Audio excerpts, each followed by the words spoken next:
Hi there, VC. This is Gary at Vinyl Kick. I hope you guys are all well. Today, I'm going to talk about vinyl that you bought at gigs, or vinyl I've bought at gigs, or buying vinyl at gigs. Now, I'm lucky enough where I live. I'm only half an hour's drive from Glasgow. So I've got access to, if I wanted to, I could go to a different gig every night. Obviously, I don't, but I like to go to as many gigs as I can. And I always tend to head for the merchandise stall as more or less as soon as I get into the venue, just to see what the bands are selling. And vinyl's always first on my list. I'm partial to the odd t-shirt back and forward, don't get me wrong, but I'm always looking for vinyl when I go to gigs, see what the band or the bands are selling.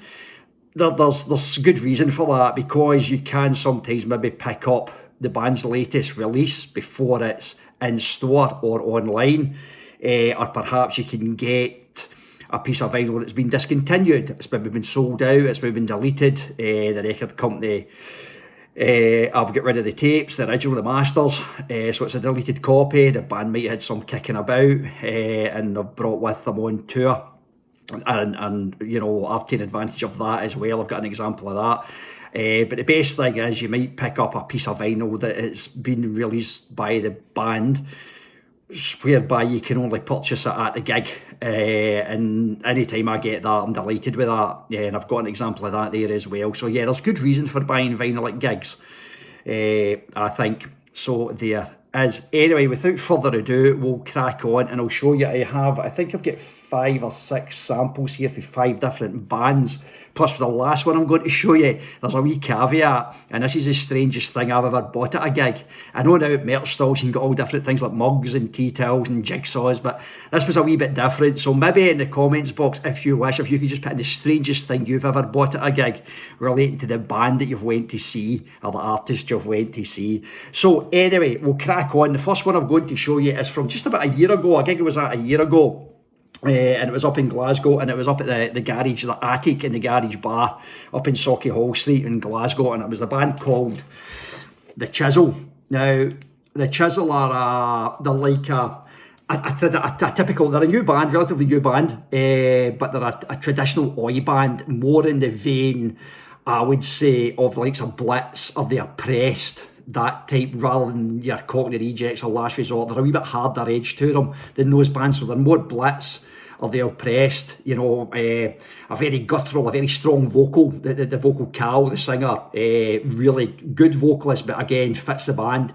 But fantastic, great live. What a show they put on, absolutely brilliant. And if you can see the back of the album there, you maybe recognise this chap here. That's Charles Chubby, who's the lead with Chubby in the Gang, who are another really good band. I've seen them live as well. That's Cal, the singer there.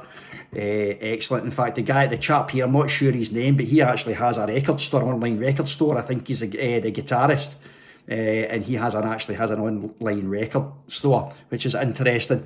But yeah, so I bought this. Now, this was one where I said earlier about maybe getting something before it hits the shops or before it's online or whatever. And I get this a couple of weeks. They had it, and it wasn't due for release for roughly a fortnight. And I managed to pick up a copy at the gig.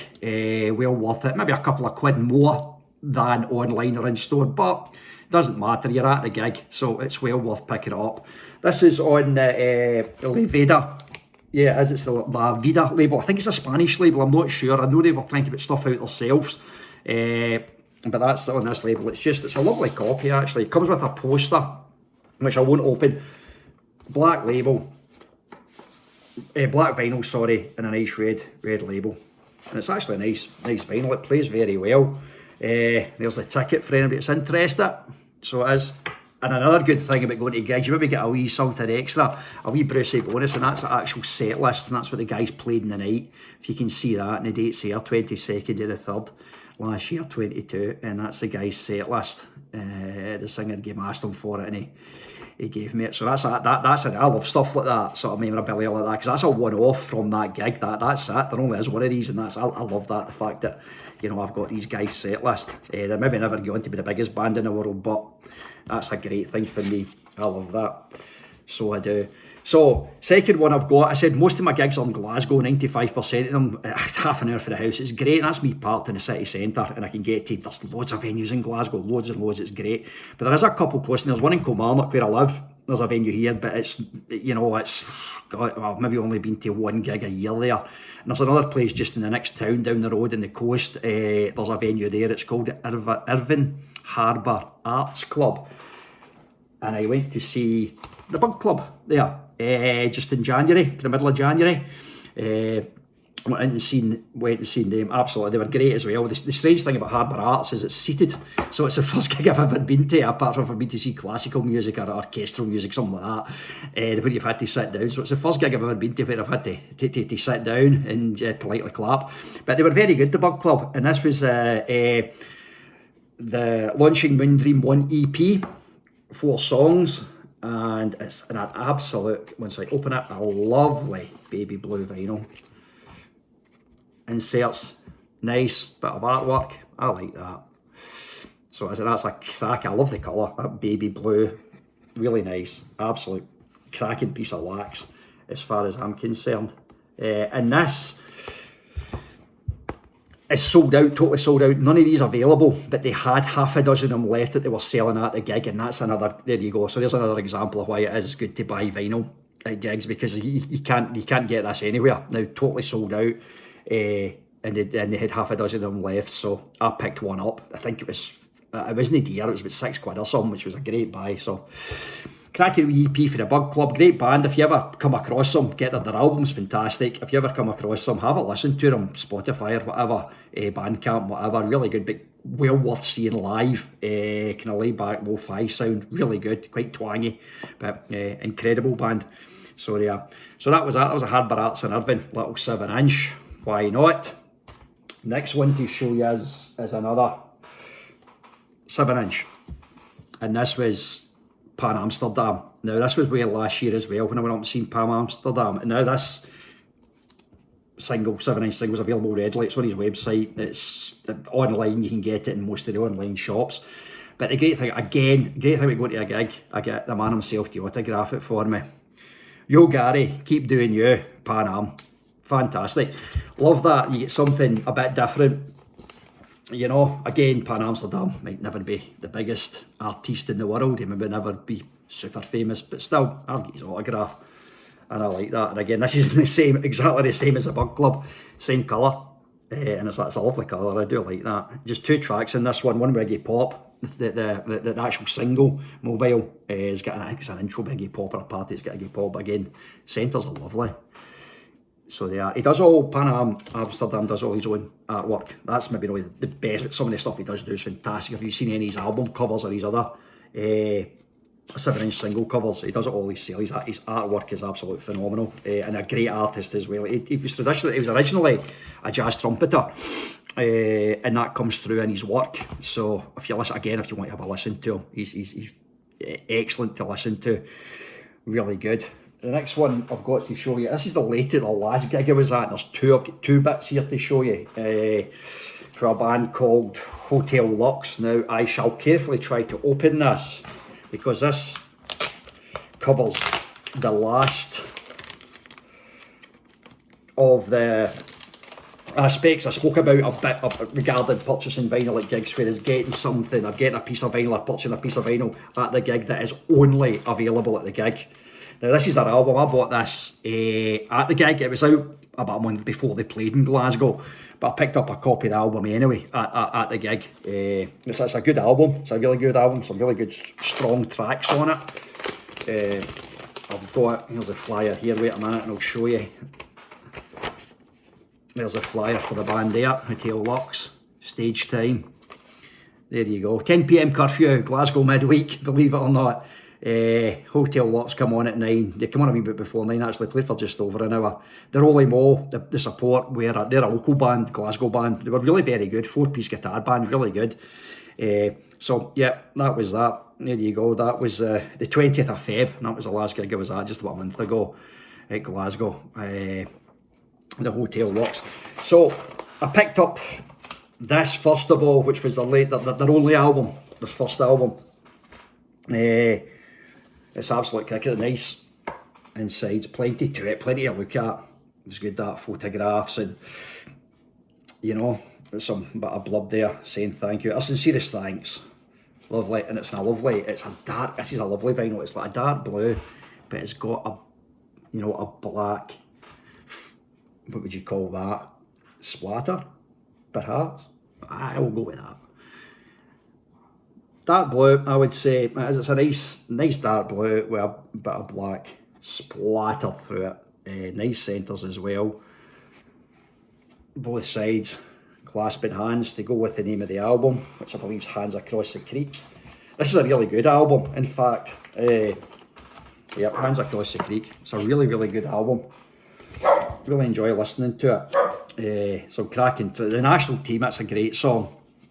So it is, and Solidarity song I love, but I think Old Timer is possibly, starts with a cracking track. So it does. So yeah, great album. Bought it at the gig. And the other thing I bought at the gig was a wee flexi disc. Now, as I was saying earlier, you sometimes get some unique things, and this only available at their gigs. And I don't know if you can see it, but it's perforated along the top there. And this, you've actually got to break into this to get the flexi disc out. It's not in a plastic, it's not in a sleeve. You've got to break. So a sleeve within a sleeve, so you have to actually break into that, tear off the perforation, and then carefully remove the flexi. I'm not going to bother. I'll just leave it in there. But yeah, so I was talking to one of the band after the gig, and this was produced specifically just for people going to the gig. It's a £5, just one side, I believe, and the single called Vice by Hotel Lux. So that again is another perfect example. You can pick up something, bit of vinyl, at a gig that you won't get anywhere else, totally unique to them. I don't know what it sounds like. I'll get it online, I'll listen to it. I'm sure if it's like any other stuff, it'll be very good, but nice wee flexi disc. And so it is, and there you go, unique to seeing a band live. So if anybody's picked up anything like that as well, stick it in the comments. I'd love to know. Because bands are doing this more and more now. They're just releasing, it tends to be 7-inch singles or even flexis that they're just releasing for purchase only at gigs. So that was one of my purchases in that regard. So another one I've got to show you here, and this is the one where this is one of the best gigs I've been to. I don't know many big gigs I've been to. Oh my goodness, I wouldn't even like to try and count. But this was a gig I was at. It was, I think it was a week before Christmas or some 2 weeks before Christmas there in 22. So unfortunately it wasn't, it was a shame because the venue wasn't busy at all by any manner of means. But what a performance he put on. And that was old Mick himself. Mick Artistic in his ego trap. And this was a gig and a half. I mean, he must have played, Mick's pushing 70 now. And he must have played for gutsy an hour and a half. He'd taken a break, don't get me wrong, in 15 minutes, and he came round and spoke to everybody. Lovely guy. I felt heart sorry for him because there wasn't that many people there, 30 tops maybe. But what a gig he put on. Sound, this is all he has, I believe, in vinyl. I think you can pick copies up off it somewhere. Last time I checked online or on his site, there wasn't any, but I have seen it in the past, vinyl for sale, brand new for sale, not a second hand copy. So they must just produce a small amount at a time or whatever. Good thing again, band sign, and there's old Mick up there, and the rest of the band, Scribble and a Colin, I believe that's just Scribble. Don't know what the guy's name is. Black vinyl. Typical Mick, just black, plain, basic, side 1, side 2. And that is Mick all day long. But on this album, I mean, I'm glad this was the one that's released in vinyl, because for me, he's got a couple of cracking live albums out, but this, for me, is one of his best. And if you can see it there for light, up there, David Bowie was a funny man. What a great song. Absolutely brilliant song. The car that makes a bus sound as well is great. But he's, for me, and it's one of my favourite songs in the world, absolute brilliant song, Sweet Leaf of the North, on this album. That's his anthem, I would say, and it's an absolutely fantastic song. So it's a great, again, it's all filler, it's all killer, sorry, I got that wrong. It's all killer, there's no filler at all whatsoever. So there's 1, 2, 3, 4, 5, 6, 7, 8, 9, 10, 11 classic tracks. Great. Every one of them's a banger, as they say. So if you haven't heard, I know some of this stuff's sort of strange and a bit diverse, but if you haven't heard old Mick Artistic and his Ego Trip, give him a go. He's Leeds' finest, big Leeds United fan as well, so hats off to him for that. So Mick Artistic, what a gig that was. And to top it off, as I said earlier, little caveat, what is the strangest thing you have ever bought at a merch stall at a gig? You get jigsaws, you get coffee mugs, you get tea towels. I bought a tea towel at a Hamish Hawk gig actually. Different things now. It used to just be t-shirts back in the day and maybe odd badges and some stickers, then vinyl come into it and CDs and stuff, but now I brought in mugs, kitchenware. You buy kitchenware at gigs now, so fair enough. So the strangest thing I bought, and this was at Mick Artistic's gig, as I said back in December, a Frisbee. If anybody can better that for a gig purchase, let me know. I would love to know. I'd be intrigued. If anybody can better a Frisbee, please put it in the comments below. That is by far and away the strangest thing. I can't think. I mean, it's usually just the usual stuff. It's vinyl, it's CDs, it's t-shirts. I have bought a tea towel. But this is amazing. Be able to buy a Frisbee for a £5. And obviously it's got sound on it the same as the album sound, the Frisbee sound, Mick's sound, his band sound. It was a sound gig. Well named. So there you go. The Frisbee does it for me. Certainly the most unusual purchase I have made at a gig. So there we go. We'll wrap it up with that. Shorter than the last one. Shorter than the first video, the introduction video. Records that you have bought at a gig. What have you purchased? Stick it in the comments box, and if you beat a Frisbee for your weirdest buy, let me know. Cheers. Stay free.